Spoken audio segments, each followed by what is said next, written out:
мен Туркменов Медет Токмок шаардык ардагерлер кеңешинин төрагасымын. Шаардын аксакалы болом. Мен Кыргыз элине бир кайрылуу чагым келди.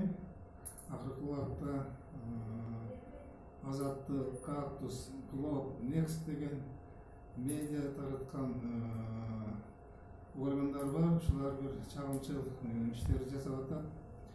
Азыркы биздин бийликтин жасап аткан иштерин бурмалап, жаман көрсөтүү аракет кылып жатат элдин арасында.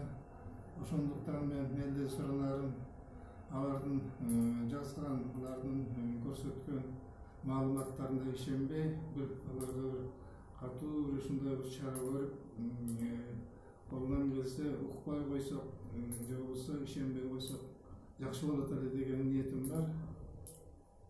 Ошону айтайын